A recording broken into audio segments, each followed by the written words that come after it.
resolved to lame skits such as the invisible bench, throwing pebbles in the creek, and 2 dum-dums on a stick. Instead of doing that, Hilltop was doing something even worse. Fortunately, modern technology has evolved where you now no longer have to suffer through those skits.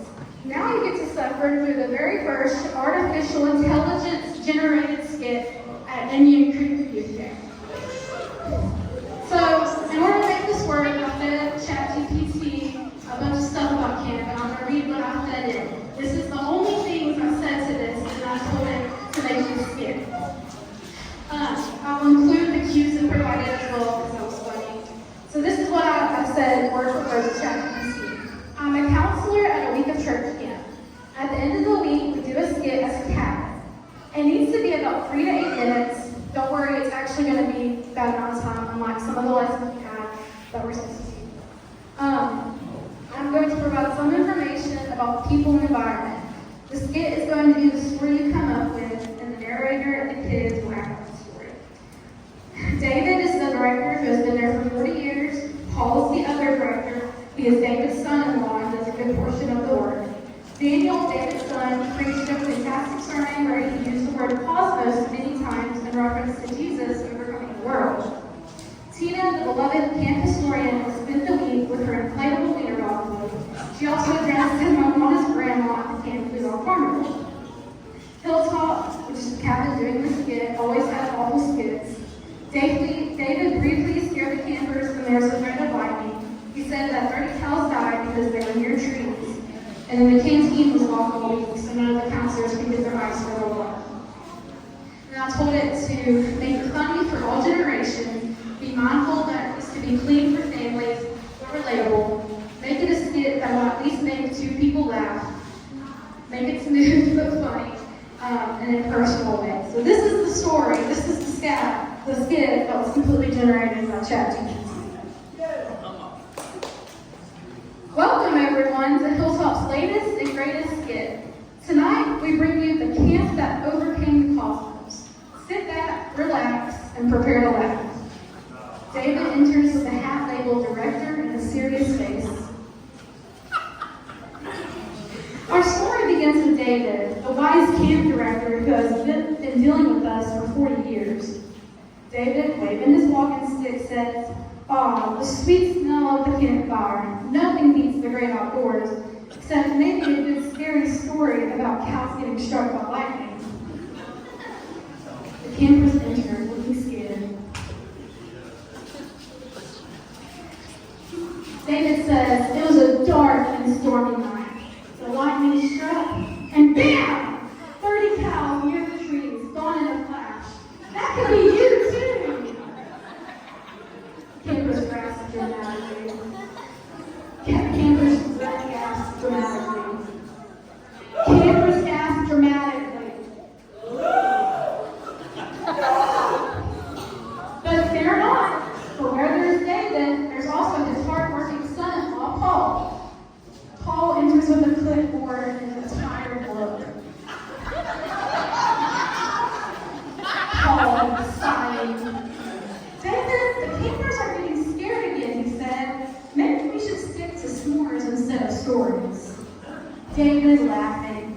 "Oh, lighten up, Paul. Speaking of light, did you hear Daniel's lesson on Jesus overcoming the cosmos?"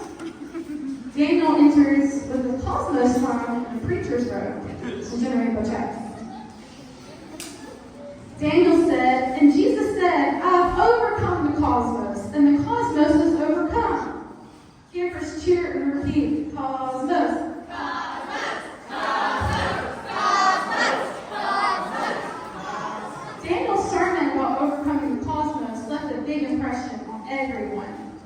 Enter Tina, carrying her inflatable wiener dog float and dressed as Moana's grandma.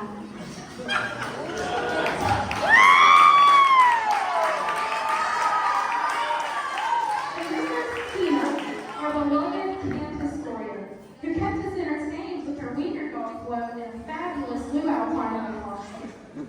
Tina, in character, says, "Welcome, young voyagers, to our camp luau. Remember, it's not just about the journey, but the inflatable wiener dogs we meet along the way." Campers laughed. But not everything at camp is fun and games. Everyone dreads the trip to the creek. Campers groan. Camper number 2 says, why do we have to go to the creek? It has too many bugs and it's so gross. Paul, sympathetically, I know, but it's a camp tradition. Besides, think of it as overcoming your own little cosmos. And let's not forget the counselor's quiet with the locked canteen, keeping them from their illegal midday adventures. Counselors enter, looking longingly at the imaginary locked canteen. Counselor number 1 said, if only we had the key to the canteen, we could overcome our nerves. David steps forward, holding the key dramatically. As your director, I declare the canteen open. Counselors cheer and run to the imaginary canteen, grabbing all the ice and drinks they can. And so, with canteen treats in hand and the cosmos overcome, the campers learn that with a little faith, a lot of laughter, and a few good stories, anything is possible at camp. Everyone gathers together in the center of the stage, waving and smiling.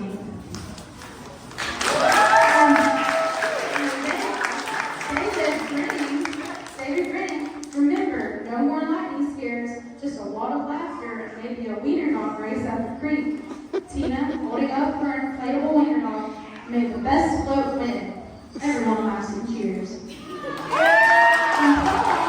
And Paul, our steadfast son-in-law, always keeps the campfire stories entertaining. Paul looks up and gently smiling.